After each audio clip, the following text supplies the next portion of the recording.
Morning, everyone. Here's a brand new program. It's Once Upon Our Time with Jack Kilty. As I walked on Broadway one fine summer day, I heard an old minstrel as a song he did play. I gave him a nickel and then said good day. I-udle, I-udle, I-udle, I-ay.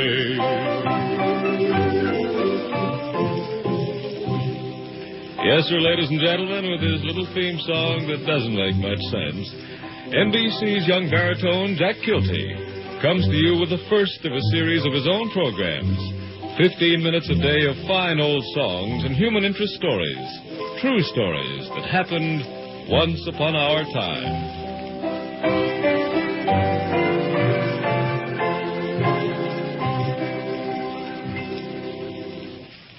Well, once upon our time, at 10:45 last night to be exact, I stood at 6th Avenue and 54th Street in New York City, right outside the Ziegfeld Theater, and listened to the echo of a melody coming out.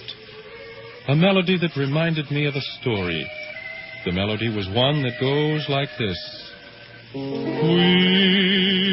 could make believe I love you. Only make believe that you'll love me. Rather find peace of mind in pretending. Couldn't you, couldn't I, couldn't we make believe our lips are blending in a phantom kiss or two or three? Might as well make believe I love you, or to tell the truth, I do. And the story is about the man who wrote it, Jerome Kern. Maybe you remember how it happened. It was November 1945, and he was walking down Park Avenue when suddenly he dropped to the sidewalk, unconscious. He was rushed to the city hospital, and for the next week, all those who knew him personally and those who knew him only through his music prayed for his recovery. But this was not to be. And standing in the chapel, his best friend and collaborator, Oscar Hammerstein, spoke the words which were in our hearts. I think Jerry would have liked me to remind you, Hammerstein said, that today's morning and last week's vigil will soon recede from our memories in favor of the bright recollections of him that belong to us. His gaiety is what we will remember most, the times he made us laugh, and the even greater fun of making him laugh. It's a strange adjective to apply to a man, but you'll understand what I mean. Jerry was cute. He was alert and alive. He bounced. And he stimulated everyone. We all know in our hearts that these few minutes we devote to him now are small drops in the ocean of our affection. Our real tribute will be paid over many years of remembering. Yes, our real tribute will be paid over many years of remembering, Oscar Hammerstein said. Whenever a Jerome Kern tune is played or sung, a tune like this one, for instance. The night was made for love.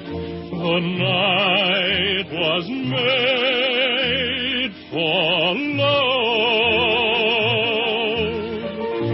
The day has eyes for sweet, delicate charms, but nighttime sighs for strong, hungry arms to lovingly hold you while tulips on fire and lovingly hold you with sweet desire. All like caressing an empty glove, this night without some love.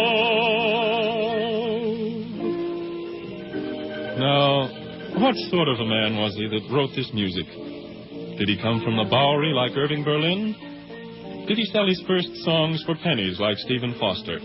Or did he spend his childhood on the streets of the Lower East Side like Gershwin? Not Jerry.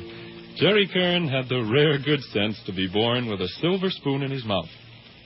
His father was a well-to-do merchandiser, and for a while it looked as if Jerry would follow father's footsteps. But fortunately for the world, as well as for Jerry, he had a passion for zeros.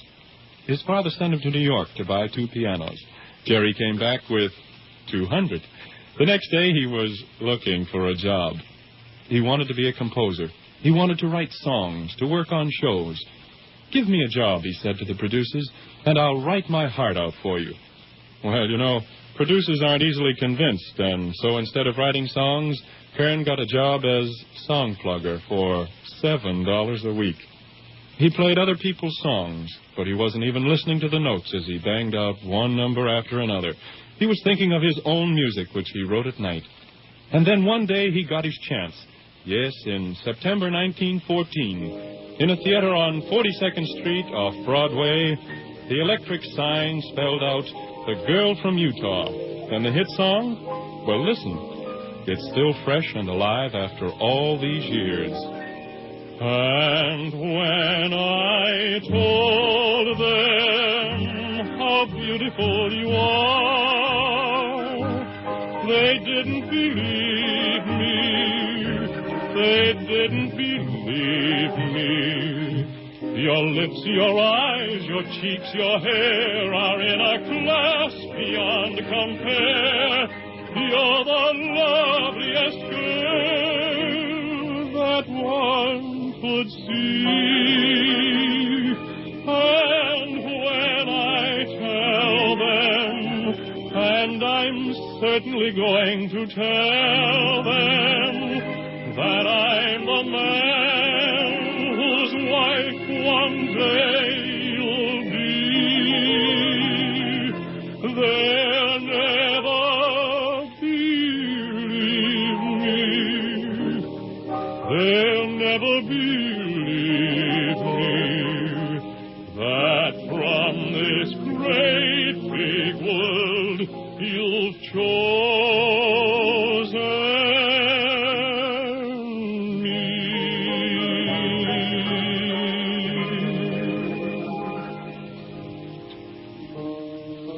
The story of Kern from here on is the story of your memories.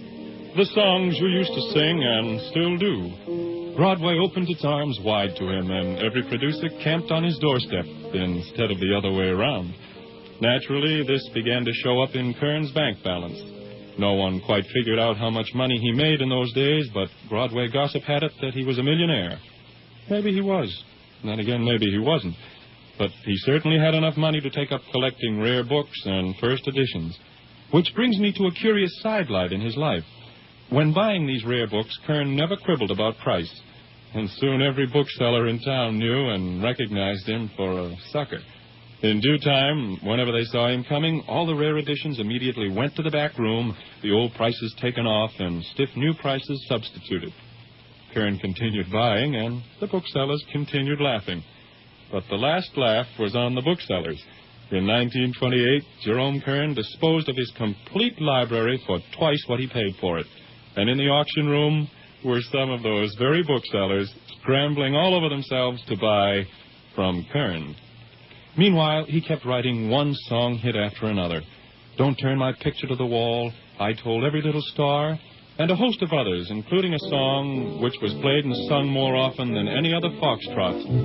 Who stole my heart away? Who makes me dream all day? Dreams I know can never be true. Seems as though I'll ever be blue. Who means my happiness? Now who would I answer yes to? When you are to guess, who? No one but you. Well, I think I began by telling you how I was standing in front of the Ziegfeld Theater where the revival of Showboat is playing. Many critics have called it the greatest American operetta, a part of American folklore. Kern wrote the music for Showboat in 1927, but he did more than write the score. You see, back in 1927, a musical like Showboat was considered revolutionary. It had no showgirls. It had a plot, and it was based on a novel. That was 3 strikes against it in any producer's league. So Kern had to sell the idea to Edna Ferber, who wrote the novel, to the backers who would supply the money, and to Ziegfeld, who said it couldn't be done. How did he convince them? Well, he got them all together in a darkened theater, and he sat at the piano and played and sang the songs. My Bill, Can't Help Loving That Man, Cotton Blossom, Old Man River. You can imagine their reaction. You can imagine it because you yourself have gone through the experience of listening to this timeless music. And so, 2 decades later, we pay Jerome Kern tribute by remembering. Again, the stage of the Ziegfeld Theater is set. The house lights are darkened, the footlights go up, the curtains part, and Jerry's music speaks to us. Darkies all work on the Mississippi. Darkies all work while the white folk play. Pulling those boats from the dawn to sunset, getting no rest till the judgment day. Don't look up and don't look down. You don't just make the white boss frown. Bend your knee and bow your head and pull that rope until you're dead. Let me go away from the Mississippi. Let me go away from the white man boss. Show me that stream called the River Jordan. That's the old stream that I long to cross.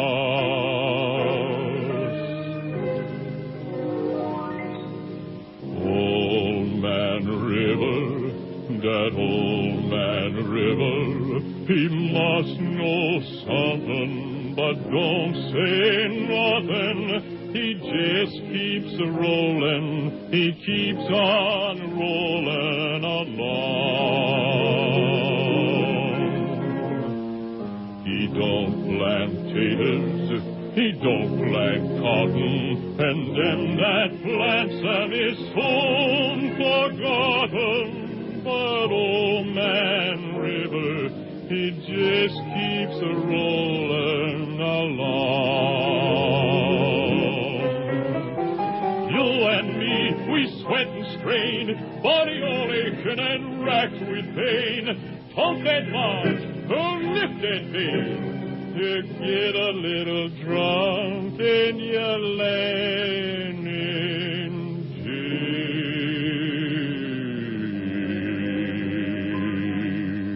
jail. Now I'll get so weary and sick of trying. I'm tired of living and scared of dying. But old man River, he just keeps a running along.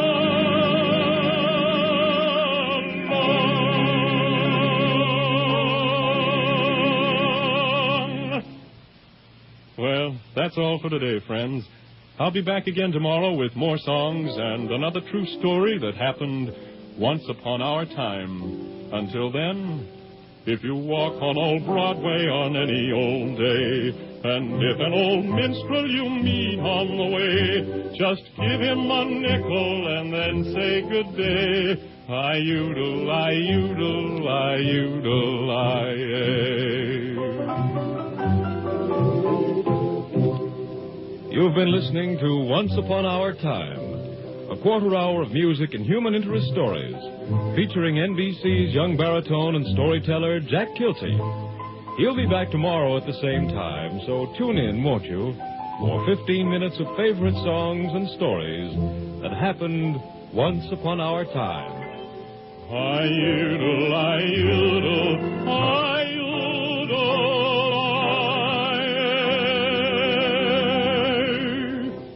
This is NBC, the national broadcasting company.